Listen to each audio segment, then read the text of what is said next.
Hi there, I'm Clifford Bates, and welcome once again to Reading Machiavelli's Prince. Today we are finishing the Prince. We're looking at chapter 26. Now, chapter 26 stylistically is completely different than the rest of the Prince. It's the title, even look at the title. The title is Exhortation to Lay Hold of Italy and Vindicate Her Liberty from the Barbarians. The title is an exhortation to what? Free Italy from the Spanish and French invaders, and to vindicate her liberty from these barbarians. Now, many people look at this as the beginning of Italian nationalism. This argument. This is where people will point to this and say, "See, Machiavelli was an advocate of Italian nationalism." Um, Well, yes, but the style of this doesn't mean the princess. The style here is completely at odds. The way the style, the way it works, the formation of things is completely different in character than what he did in the earlier prince. Now, I mentioned how we end chapter 25, with the rape, right? We get the rape of fortune, right? We get him advocating that we rape fortune or rape nature, right? Depends how fortune and nature kind of intersect in that sense. And that conquering nature, conquering fortune by taking force and forcing her, right? Forcing it. Um, Now, we have a metaphor. It's not only him doing it, he's recommending us to do it, so we are doing it. So, therefore, this is kind of the readers are engaging in the violent act itself. It's an orgy, right? Or, whatever. I could use another word, but I should not use it. But, and who's, this is where we get into a problem because you're going to say, well, violence acts never, we're not talking about the victims or the women's perspective of nature or fortunes. What happens it's violent. Okay, it's violent. It's going to be forced to do something. It's not choice worthy. It's he admits that in that sense, and we have to understand that. But what is the outcome? The participator, the people who engaged in this conquest are ecstatic. Okay? A physical reaction, right, to a certain activity. Um, ecstatic ecstasy, orgasm, right? There's an orgasm here, right? Exhortation is an orgastic characteristic in that sense. In the Italian, it's clear in that sense. It's the tone changes dramatically in the Italian. It moves from the style and tone from the playful characteristic of what was done elsewhere, and the brutality of what was done elsewhere too, is his brutal use of things, to an exhortation of achieving this great thing, this great dream. Um, Structurally, this is not a long chapter. Um, 4 paragraphs long only, but it's longish paragraphs. Oh no, sorry, it's more than 4. I make a mistake. Hold on, if I count wrong. Sorry, 7 paragraphs long. Sorry, I counted wrong. 7 paragraphs. I looked at the number and looked 4, but it's a 7. It's 7 paragraphs long, and there are some long paragraphs compared to other things. In the pages, it's about 4 pages of text. So we're gonna have 2 of these things. So let's go right into it. Okay. So, having considered then all the things discussed above, and thinking over within myself, if presently in Italy the times were ready to honor a new prince, and if there were if there was matter which could give occasion, with matter which give occasion for one prudent and virtuous for one for one prudent and virtuous, to induce form, which would give honor to him and good to the general body of her men.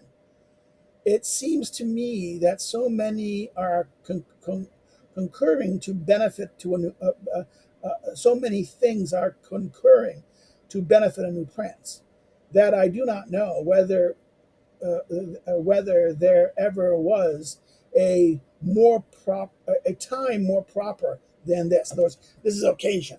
The situation here of here is that the time is the most propitious time for a new prince to come in and to give given the matter of the matter of what how Italy is in right now, to give form to it and to make to do to make to give a new a form to it and shape to it. That will give him honor.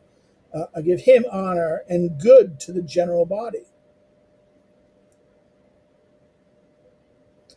If, as I have said, now this is that weird. There's a footnote here. Chapter 6, right? One wished to see the virtue of Moses. It was necessary that the people of Israel be enslaved in Egypt, and to know the greatness of mind of Cyrus, that the Persians be oppressed by the Medes, and to know the excellence of Theseus, that the Athenians be dispersed. So at present, if one wishes to know the virtue of an Italian spirit, it was necessary that Italy be reduced to her present terms, and that she be more enslaved than the Hebrews, more servile than the Persians, more dispersed than the Athenians, without head, without order, beaten, despoiled, torn asunder, overrun, having borne every sort of ruin. So therefore, again, this is now remember there was four. He talks about Moses, Cyrus, uh, uh, uh, but not Romulus. He's silent about Romulus. Hmm. He speaks of the Athenian, not the Roman example. So that's interesting. He's silent about a Roman preceptor. So is the silence about the Roman preceptor, the Roman legislator, the Roman founder, tied to the problem that you're not going to, he doesn't want a repeat of Rome? So, but he's silent about him. In other words, of the four examples that are in chapter is it 5 or 6? Chapter 6.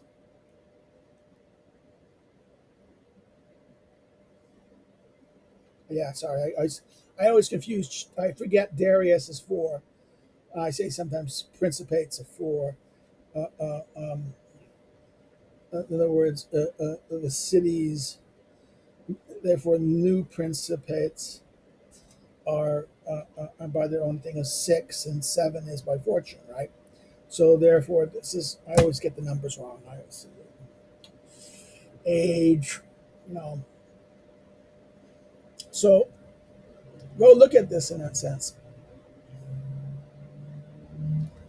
So therefore, when you look at the question here, that what's happening here, that his examples are going to give us in chapter 6 is going to give us these four examples that he doesn't speak the Roman example. So that's weird. So let's continue.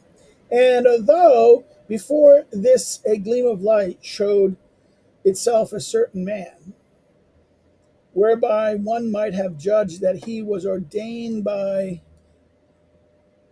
God for her redemption.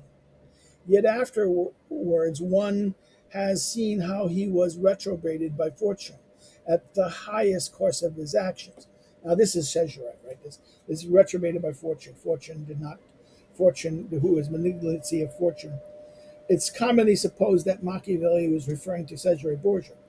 But remember, Caesarea, Machiavelli and Caesarea are both said to be victims of, in other words, that malignant suffer from a malignity of fortune, right? So we assume that he's talking about de Alvarez plays a point that it's not. It's people assume that it's Caesarea, but as de Alvarez says in the note, but the description might apply to Machiavelli himself. See the Epistle Dedicatory. See Discourse Epistle Dedicatory. One book one's preface, book two's preface of the discourses. Discourse Epistle Dedicatory. That's one should also take into account Machiavelli's finally indicates that Pope Alexander and not Caesarea was the cause of the actions which were praised. In other words, see chapter 11, note 8 and above, Discourses 3, chapter 29. So therefore, this is that remember. So therefore, we think Caesarea, but it's not Caesarea's instrument. The real actor is Alexander, and I don't think he remember what he says about Alexander, about how he lies and used religion and to do lies. So maybe it is that we at one point we think Caesarea, but in reality it's Machiavelli, right? I think Leo Paul may be right here in this sense.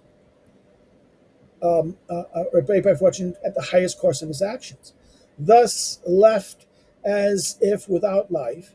In such a mode she awaits whomever will be able to heal her wounds, put an end to the plundering of Lombardy and the taxation of the kingdom of Naples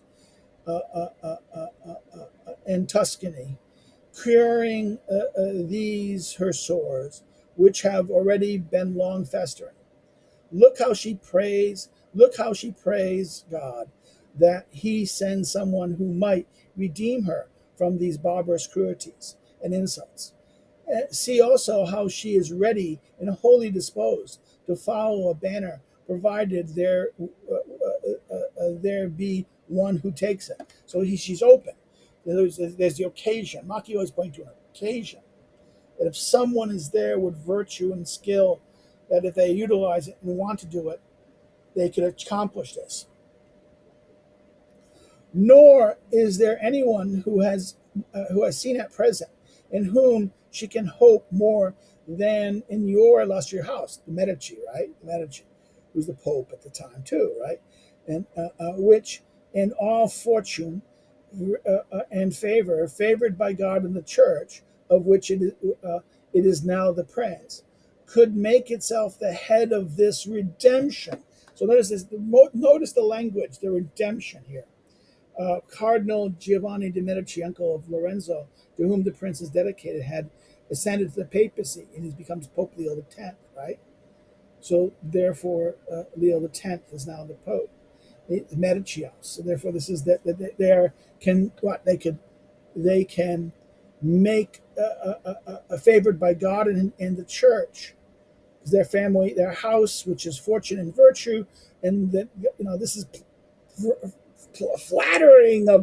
Remember what he said about flatterers, flattering the Medici. This will not be very difficult for you. Now, you here is the courteous second person plural. Maki refers to formal address, right? You call upon before you in the actions. In other words, it would not be difficult if you call up before you the actions of the lives of those above named, which are what? Those named above, which are what? Which are clearly, come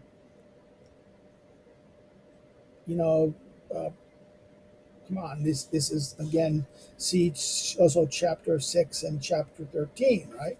Of this, of the virtues of this, of people with virtue and great captains, right? Of Cyrus, he mentions Cyrus, Theseus, and that, but then Hero, Agathocles, you name it. You got all these examples, right? Someone who has this ability.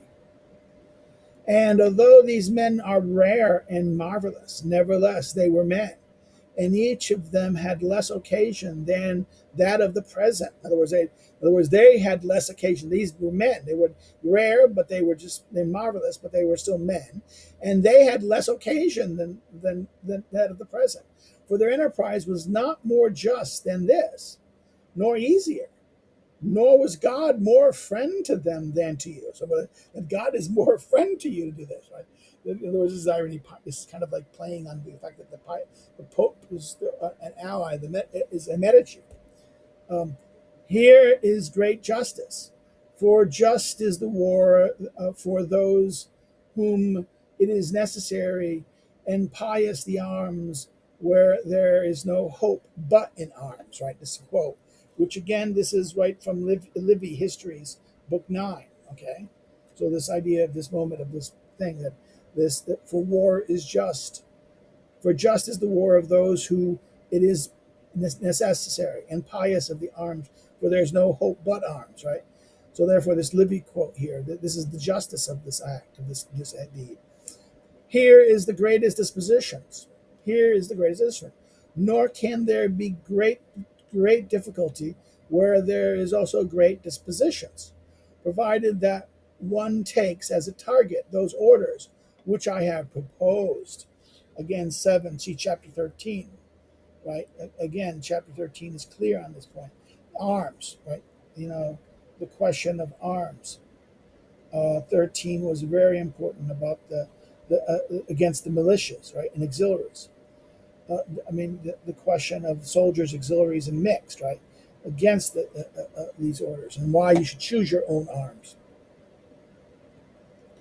Those orders, those their own arms. Don't use militias. Don't use citizen militias. Don't use mercenaries. Don't rely on the foreign allies. Besides this, there are to be seen extraordinary things without example conducted by God. The sea is open. A cloud has escorted you on the road. The rock has poured water.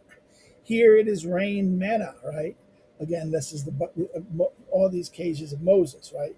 These are the examples of Moses going down the reference out to Exodus and Numbers, where God has a conductor, right? Leads Moses and leads them towards the promised land, right? Everything is concurring with your greatness. The rest ought to be done by you. In other words, everything is, you have the situation, the conditions right. You now just do the next stage. God is giving you all these signs. Go do it. God does not want to do everything in order not to take away free will from us, and that part of the glory which falls to us. Therefore, in other words, don't just wait to God to do it. That God doesn't do that way. This is a famous line. This is God helps him who helps himself, right? God helps those who helps themselves. He wants to, and that glory and glory falls on us because we do that. This is the glory that we get, is to do what God wants us to do in that sense, right? But we do it through our efforts in that sense. And it is nothing to marvel at if not one of the Italians named above had been able to do what that which one can hope may be done by your illustrious house. So the other Italians named above. So who are these Italians that are named above? There's all the people that we've just Borgias, all the different Italians that were named here. That these that none of them have been able to do have been able to do which one can hope may be done by your house, and if after so many revolutions in Italy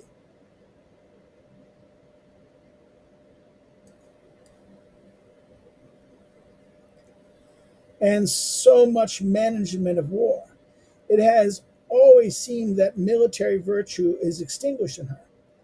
This arises from her ancient orders not having been good. So, what are her ancient orders? It's not the Roman ancient orders. The ancient orders is not to Rome, but Italian orders, which are shaped by the birth of modern Italy, which is rise of mercenary arms. Right? It's the rise of mercenary arms. Is that her ancient her military virtue was extinguished because of her ancient orders, the mercenary arms, and the bad political order have not been good. Again, the earlier chapters, right? And there there has since been no one who has known how to discover new ones. Well, Machiavelli kind of talked about this in his Art of War, right? In some of his policies of trying to create the Florentine militia, right?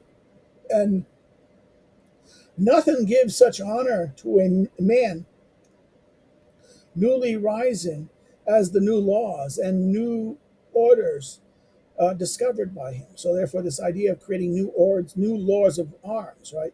New ancient orders, new military virtue, new orders of arms that will give them like new laws and new orders discovered by him. These things, when they are well founded and have greatness in them, make him revered and wonderful, right? Again, this is the idea that make him revered and wonderful. And in Italy, one does not lack matter for introducing every form. In other words, in Italy, you do not lack the matter for introducing every form. Here there is great virtue in the members, where it is were it not that she lacks heads. In other words, again, the problem is the parts, all the arms and the legs, the members. These have virtue. They have great virtue individually, but the problem is the head. The head. There's no one to kind of hold the body together and direct it and organize it. Were it not that she lacks heads. Look at the duels and the combats, which only involve a few. How the Italians are so far superior in forces, skills, and integrity. Ingenuity. In other words, their ingenuity, their forces, their skills. The Italian mercenaries were, their arm skills and their ability, and that to look at duels in that sense, right? In combat. But when it comes to armies, they do not compare. So therefore, individually, their warriors, their soldiers, their individual they're not their arm. In other words, the individual combat person or technique and sword fighting and dueling and new weapons, that the Italians are innovators and generators. But when it comes to armies, they do not compare. And it all proceeds from the weakness of the heads. For those who know are not obeyed, and in other words, Machiavelli, right? That those who know these things are not obeyed. And with everyone seeming to know, everyone claims to know, there has been no one until now who knew how to raise himself through virtue and fortune, so that the others cede to him. So therefore, this idea that maybe you could cede, that you can your virtue and your fortune, you can rise up. Now you just have to know how to do this, right?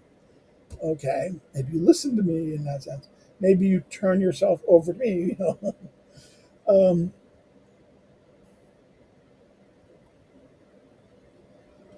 and that they will cede to him, right? From this, it arises that so many times and in so many wars waged in the past 20 years, whenever there had been an army which was wholly Italian, it was always proved to be bad. As of this is the testimony first of Tero, then of Elasyria, Caputa, Genoa, Valea, Bologna, in Mestri. Now these are the notes. Now these are the battles, right? Is it the first of Taro, the River Taro, with the Battle of Florence in 1504, was fought between the French and the Italians. Charles VIII was returning to France in retreat from Naples. A blunder by the Italians prevented him from using their superior forces and permitted the French to escape. The 10th Alexandria, city in the Piedmont, lying across the western invasion routes. It was taken by Louis XII in 1499. Cupa was the last city of the Kingdom of Naples to hold out against the French. It was stormed and cruelly sacked by the French in Borgia in 1501. Then Genoa. The people of Genoa rebelled against the French rule in 1507, overthrowing the oligarchy, and was immediately put down by Louis XII without difficulty. Villoli, the great attack. This is that famous battle where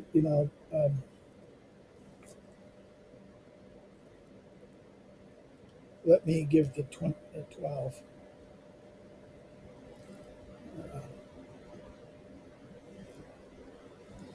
Um,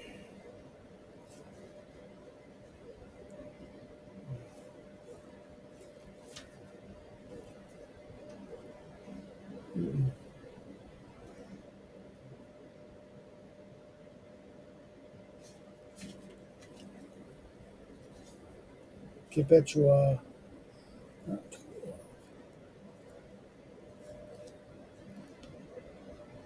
17. Sorry, people, I'm trying to do this quickly. The Battle of Ely, known as the Battle Endegelo 1519, was the first serious battle Italy to suffer from then on. Right, the chivalrous war of the chivalrous wars of the Condati, the mercenaries, came to an end. Venice, as a result of this battle, lost all her mainland possessions. Right, this is that major battle. This is the battle. Uh, um, this is that war which really battle that lost everything for everyone. It shaped it. Then 14, um, the French claimed Julius, chased Julius II out of Bologna and restored the Bentovini, May 21st, 1511. So this is a defeat of this, right, of Bologna, right, of this. And then of Machiavelli 15, on 1513, a new war broke out with France and Venice on the one side and Holy League, the Pope, the Emperor, Spain, and Milan on the other, and Machiavelli was burned by the armies of the Holy League around, and they advanced on the Venetians, to the war against the Venetians. So, okay. So let's now turn to the next paragraph there. So we gave the origins of these battles, what they are. If then your illustrious house wishes to follow the excellent men, again, these are those great men who redeemed their provinces, it is necessary before all else, as the true foundations of every enterprise, to provide one's self with one's own arms. For one cannot have more faithful or truer or better soldiers. In other words, we have our Italian arms if they're our own. These are the most faithful and truer or better soldiers if they're our own, Italian, right? And although every one of them may be good as one body, they will become better when they see that they are commanded by their prince and are honored and kept and provided by him. It is necessary, therefore, to prepare for oneself these arms, so that Italian virtue can defend uh, uh, uh, uh, can defend oneself against external power. So, in other words, we have to build our own. The prince has to build his arms, train an Italian army, train an army that's his own arms. That they do this, and that they have to be strong enough that Italian virtue can defend its oneself against external powers. And although the Swiss and the Spanish infantry are esteemed,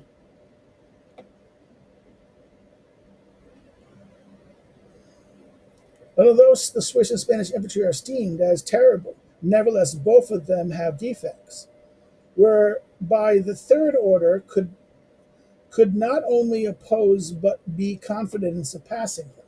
In other words, 17, Machiavelli treats this point extensively in The Art of War, right, in volume 2 of this. And you can find a new translation that's out there. Christopher Lynch, I think, has published a translation by University of Chicago. I forget where it's published at. There's a translation of The Art of War, where he also speaks in the epistle dedicatory of that work of the era of dividing the civic life from military life.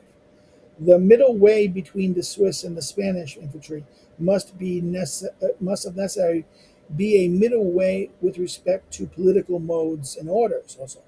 Since the Swiss are more ancient, chapter 10, and the Spanish are more modern, that is Christian. One wonders what the middle way may be, right? This is that. What is that middle way? What is the middle way of this new order that we're surpassing them? But the Swiss is that. I argue that the Swiss infantry is the two infantries are just slightly different. This is the Swiss infantry is citizen infantry, and the second infantry is kind of in itself using kind of like not civic infantry per se, but almost like using the people. It's the Castilians using the other parts of the thing, and who are now lost their power and using them to achieve their goals. So, for the Spanish are not able to withstand horse. Okay, and the Swiss have to fear infantry. So the Spanish infantry doesn't like horse. The horse breaks the Spanish.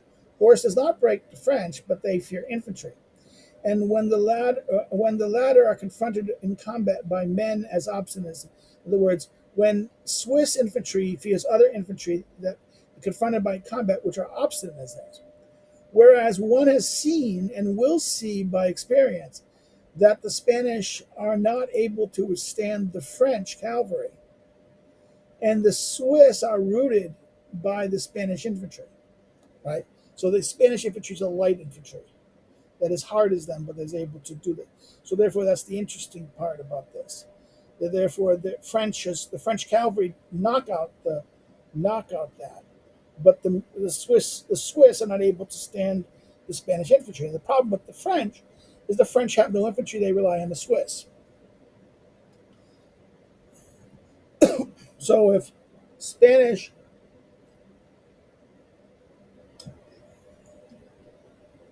the Spanish infantry not withstand the French cavalry, so therefore that's the danger. But their infantry are routed by the Spanish, and although the latter has not yet been fully confirmed by experience, yet an indication of it was seen that day in Ravenna, when the Spanish infantry was faced by German battalions who follow the same order as the Swiss do, where the Spanish with their agile bodies and the aid of the buckler, entered between and under their pikes, and safely attacked them without the Germans having any remedy. And if there had not been cavalry which charged the Spanish, the latter would have annihilated all the Germans. So therefore, Ravenna,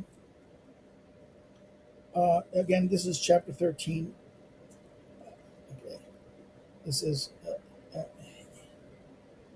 the Battle of Ravenna is the more terrible than any other memory because it is short. It was the first great battle of modern times, the argument goes, right? This is that moment. The French won a great victory, but lost their brilliant young commander. And Machiavelli says the whole world turned against them. The Swiss, in other words, their general thing, in other words, they didn't pay the Swiss officer. The Swiss switched sides, and they turned in, and everyone jumped on them at that moment, right? Ravenna. And the Germans could, the Germans were the Spanish faced the German battalions who were do the same as the Swiss, and they collapsed, right? If it wasn't, but if it only was not for the cavalry, right, saving them, knowing the defects of both these infantry, one can then order one. In other words, they know both infantry.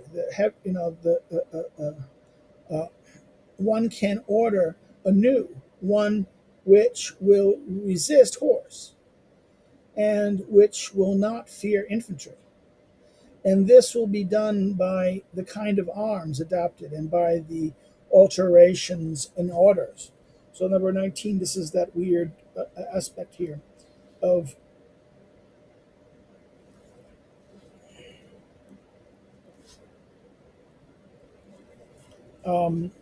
it must be emphasized that the alteration in orders is a change to the whole constitutional order and way of life. Most translators, de Alvarez says, seem to understand the phrase to having only to do with change of battle tactics, methods, and formations. The importance of the kind of a kind of arms, chapter 13, right? Uh, uh, uh, the kind of arms one has to repeat is determined by one's modes. See the introduction. So the mode here is going to be the structure by which the Italians, there was a constitutional order. This is not about this mere battle tactic. This is about the ordering of arms in such a way and the character of the arms, the way the arms doing it, following what the French themselves did against the English, right?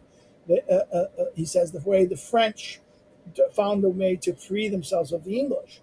and the rise of English arms, right? The demise of the English longbow. And these are among these things which newly ordered gives reputation and greatness to a new prince. So these new modes done by the kind of arms, the laws of the arms, and the creation of new military orders. This is what's going to, and that will give them the victory to be able to defeat both the Italians and the French. Not the Italians. The help the Italians defeat the Spanish and the French, right, and the Germans as well, right. Then, therefore, this is the new things in that sense, that this is going to give a great reputation and greatness to a new prince. One ought not then let this occasion pass. Shouldn't let this occasion pass. This occasion, this moment, so that Italy, after so much time, might see the one who is her redeemer. So someone who's going to come and be her redeemer, savior in that sense, the redeemer, the one who frees them from the French and the Spanish and the Germans.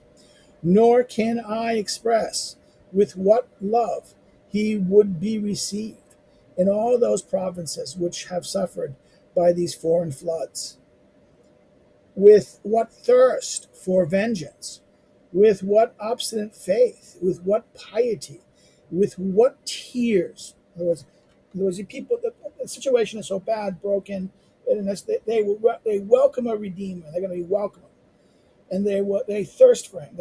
They suffer. The people, the provinces flood, the foreign floods. They thirst for vengeance. And they have with an obstinate faith.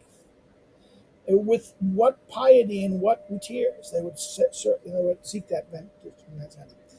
What doors would be shut against him, this new prince said? What people would deny him obedience?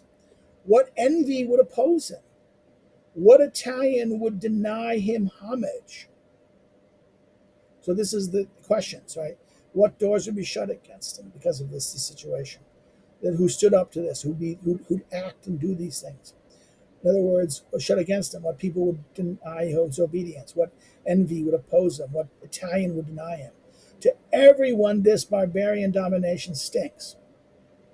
Let your illustrious house then take up this task with the spirit and hope with which its just enterprises are taken up, so that beneath your ensign this fatherland may be ennobled, and under your auspices that what Petrarca said may prove true. Now, this is the last word of the poem from Petrarca, which is what is it?